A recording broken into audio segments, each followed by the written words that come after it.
revelações, profundidade, bastidores e a imagem de um queridão, de um cara que só seguia as ordens, sendo desconstruída. A série do Ronaldinho Gaúcho no Netflix te entrega tudo isso em 3 episódios. E nesse vídeo eu vou falar contigo sobre isso, sobre os bastidores da volta dele frustrada para o Grêmio em 2011, e eu ainda no final vou te entregar uma informação nova sobre uma tentativa de reaproximação entre Grêmio e Ronaldinho, Ronaldinho e Grêmio. O que aconteceu e qual é a chance disso sair do papel? Mas vamos lá, são 3 episódios. Para quem viveu aquilo, como eu, é uma viagem no tempo. E se tu não viveu aquela época do Ronaldinho surgir e se afirmar como um baita jogador e depois se tornar um craque mundial, assiste, porque aquilo ali é uma aula sobre marketing esportivo, o jogador brasileiro e inclusive os bastidores do futebol, que continua, tá? Muito do que a gente vê ali continua valendo hoje em dia. E essa série é muito bem produzida.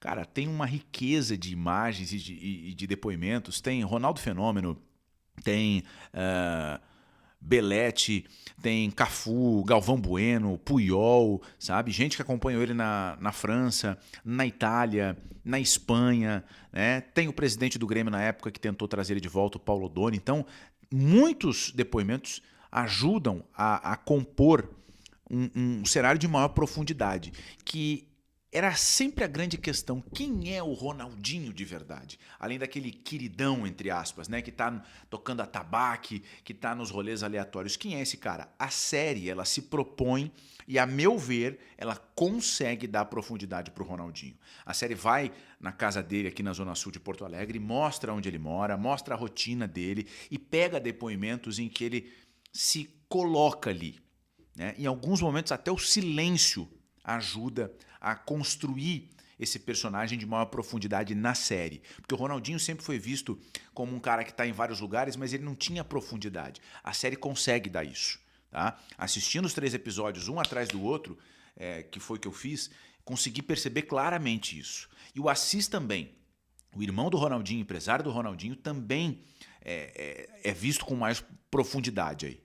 Tá? Então a série ela é um documento muito importante sobre quem é o Ronaldinho.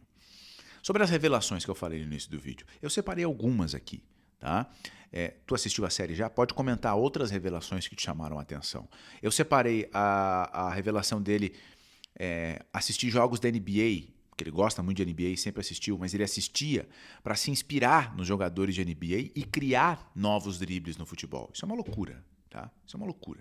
Então ele pegava nas quadras do basquete dribles de corpo, o rosto, né? Aquele passe olhando para um lado e dando para o outro, vem do basquete. Essa é uma revelação de cara. Uma outra revelação, e muito particular dele, é que a única coisa que ele se arrepende na vida é de não ter acompanhado o nascimento do filho dele, o João. Tá? Ronaldinho diz isso literalmente na série. A única coisa que eu me arrependo é não ter estado presente no nascimento do meu filho. É a frase do Ronaldinho. Tá? Tem outras revelações, como por exemplo, ele cogitou inventar uma lesão para não jogar um amistoso entre Milan e Barcelona no Camp Nou, depois da saída dele do Barcelona. Essa história também ela é maravilhosa. E por que ela é maravilhosa? Porque ela mostra ali vulnerabilidade do Ronaldinho, mostra a maneira como ele pensa, a maneira como a cabeça dele age, né? E isso mostra muito da personalidade dele.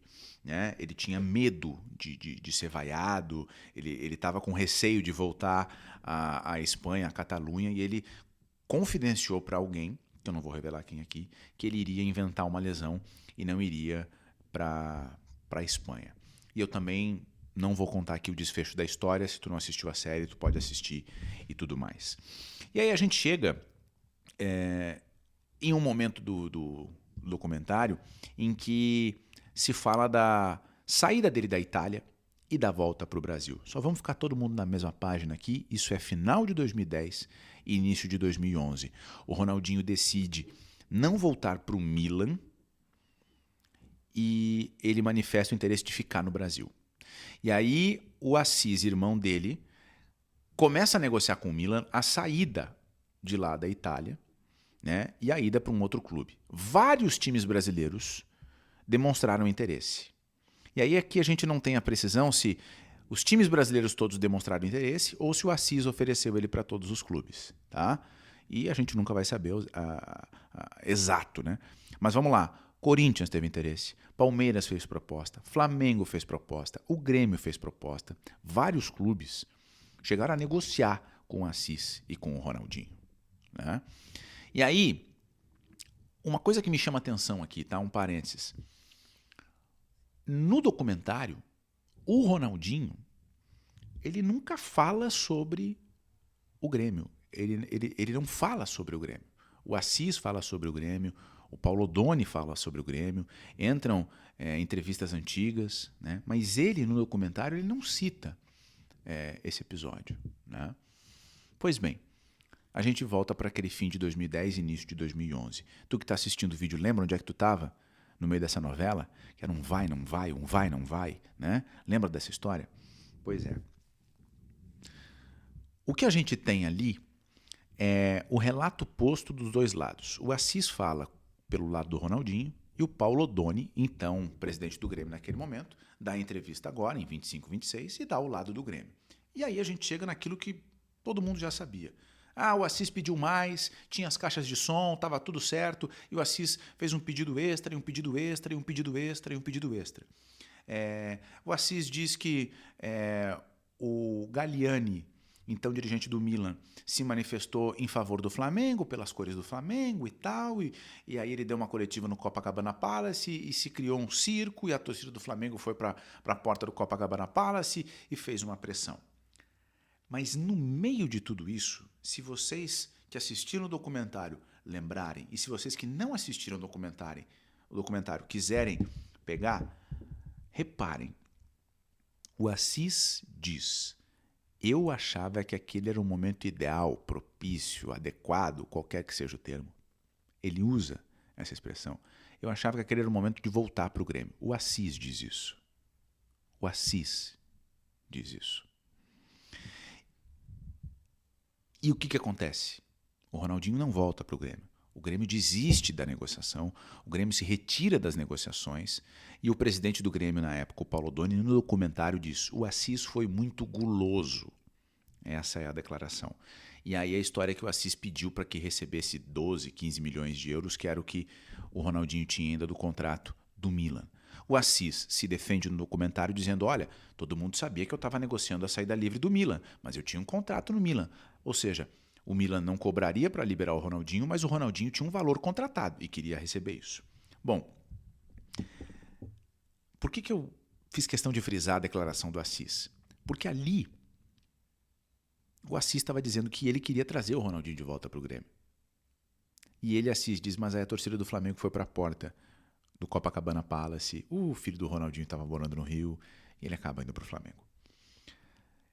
No documentário, o Ronaldinho aparece ao longo da carreira não mais como aquela figura que segue o que o irmão diz.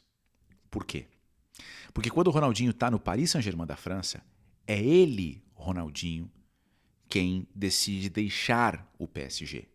O Ronaldinho briga com o treinador do Paris Saint-Germain, ele sequer cumprimenta o treinador do Paris Saint-Germain na saída de campo em um dos jogos. O treinador pede para o presidente do Paris Saint-Germain que o Ronaldinho seja negociado, porque não há mais clima. Ou seja, a negociação que o Assis conduz, levando o Ronaldinho para outro clube, ela é consequência, ela não é causa. A causa é a vontade do Ronaldinho. Então a gente tem o Ronaldinho se posicionando com a vontade dele na França. Tá?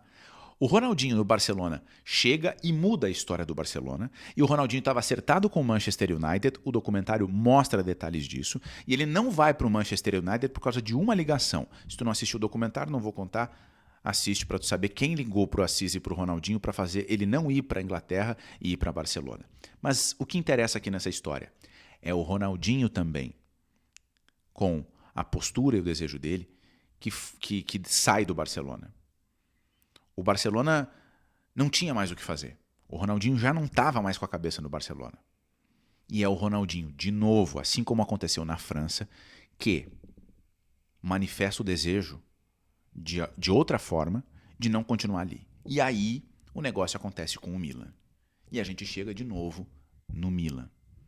No final de 2010, quando o Ronaldinho vem para as festas de final de ano no Brasil e fala para o Assis e para o Milan que não quer voltar. Ou seja, na saída do PSG era o desejo do Ronaldinho. Na saída do Barcelona era a postura do Ronaldinho. Na saída do Milan era o desejo do Ronaldinho. Para muita gente, o que eu estou dizendo aqui é um discurso muito conveniente para o Assis, para limpar a barra do Assis. Mas, de novo, assistindo a série, e por isso que eu pego o termo que eu usei no início, profundidade, a gente consegue perceber que o Ronaldinho, ele não é o cara que só segue as ordens do Assis, ele tem a vontade dele, né? O Assis vai tentar maximizar sempre os negócios, mas a vontade do Ronaldinho aparece ali. E a série, inclusive, ela desmonta um pouco daquela imagem do queridão, entre aspas, que eu citei antes. Porque o Ronaldinho disse que ia inventar uma lesão para não jogar contra o Barcelona, porque o Ronaldinho não cumprimentou o técnico do Paris Saint-Germain, porque o Ronaldinho chegou no momento que ele era o rei do Barcelona e que tanto faz como tanto fez. Ele tinha um contrato com o Milan e disse que não queria mais voltar. Então aquela imagem do queridão do Ronaldinho, o documentário, indiretamente, ele desconstrói essa imagem. E por que eu estou fazendo todo esse preâmbulo aqui? Para chegar no ponto em que o documentário deixa muito claro para mim, com todos esses elementos que eu mostrei para vocês, o Ronaldinho Gaúcho não voltou para o Grêmio porque ele, Ronaldinho, não quis. Ele, Ronaldinho, preferiu o Rio de Janeiro e o Flamengo ao Grêmio. Mas a história que se criou, aquilo que está na boca do povo nas ruas, é de que o Ronaldinho não voltou ao Grêmio porque o Assis pediu mais, porque não sei. Não, o Ronaldinho escolheu. O Ronaldinho escolheu. É isso que o documentário mostra. De forma indireta. Porque o Assis diz que para ele era o momento ideal de voltar, porque o histórico do Ronaldinho mostra que ele manifesta o desejo à vontade, né? Então, o Ronaldinho não voltou para o Grêmio porque ele não quis. E ele está no direito dele. Ele está absolutamente no direito dele. Só que toda ação gera uma reação. E a partir do momento em que o Ronaldinho não voltou para o Grêmio, a gente viu o que aconteceu, né? A relação dele, que já era ruim pela saída, inclusive pelo Mundial de 2006, a relação ficou péssima, né? A relação é péssima. Mas o documentário, ele mostra isso. Se tu assistiu o documentário, comenta aqui o que te parece. Porque, a meu ver, o storytelling, tá? Ele está claríssimo. Ele está claríssimo. E essa é uma informação importante. Porque, de novo, o que se criou a imagem é de que o Ronaldinho queria. E aquela uma coisa assim, praticamente ele foi impedido de voltar. Não. O que o documentário mostra, ainda que poderia ter uns minutos a mais sobre essa negociação da volta para o Brasil, tá? Poderia. Tá? Mas o documentário mostra isso. É só pegar o comportamento do Ronaldinho e o que foi dito lá. Ah, mas e o dinheiro que o Assis pediu para o Grêmio? Bom, o que o Assis iria fazer? Que saída que o Assis teria para seguir a vontade e o desejo do irmão? Criar uma condição negocial impossível para o Grêmio, que foi o que aconteceu. Bom, se tu chegou até aqui no vídeo e não é inscrito, pode te inscrever e ativar as notificações, tá bom? Deixa o like também, ok? E aí, além de assistir a série e me deparar com isso, que eu considero um fato muito importante, uma revelação muito importante do documentário, eu preciso agregar a vocês que, alguns meses atrás, rolou um movimento para intermediar uma reaproximação do Grêmio com o Ronaldinho, do Ronaldinho com o Grêmio. Isso aconteceu nos bastidores e alguns criadores de conteúdo produziram vídeos e textos sobre isso. Vocês vão lembrar, eu acredito. Bom, eu fui falar com algumas pessoas ligadas ao Ronaldinho e ligadas ao Grêmio. Isso na época em que aconteceu, tá? Eu troquei mensagens com algumas pessoas, né? E uma delas foi muito sincera ao me dizer o seguinte: sim, aconteceu esse movimento, né, de reaproximação, mas não avançou. E uma outra pessoa disse assim: essa aproximação não partiu do Ronaldinho e do Assis. Houve uma outra pessoa no meio tentando fazer essa ponte, né? O Assis e o Ronaldinho, eles até não faziam uma oposição, pelo contrário, né? Só que a manifestação, ela não era tão contundente, sabe? Não é aquela coisa assim, pô, cara, ainda bem que tu veio aqui falar comigo, vamos lá. Isso aqui tá me angustiando. Essa manifestação não ficou tão clara para as pessoas. Essa vontade não ficou tão clara. E aí a gente entra naquele ponto, muita gente coloca nas redes sociais, de perdoar ou não perdoar. Essa é uma questão que vai ficar em aberta durante muito tempo. E esse vídeo aqui nem é para definir sobre isso. É só para pontuar que houve uma tentativa de reaproximação. E ali, já na arrancada, a coisa já não estava tão sólida assim para uma reaproximação. Quem sabe no futuro isso possa acontecer. E quem sabe com o documentário mostrando que a vontade foi do Ronaldinho, essas outras coisas podem ficar menores com o tempo. E o tempo, além desses fatos agora revelados, podem ajudar no futuro, com a verdade, a fazer essa reaproximação acontecer. Tá bem? Bom, muito obrigado por assistir esse vídeo. Tem outros aqui no canal se tu ainda não assistiu. E a gente se encontra daqui a pouco, tá bem? Comenta aqui embaixo o que tu acha dessa tentativa de perdão, de reaproximação. Tu apoia? Ronaldinho e Grêmio, tá bom? Comenta aqui embaixo. Grande abraço, até a próxima. Tchau.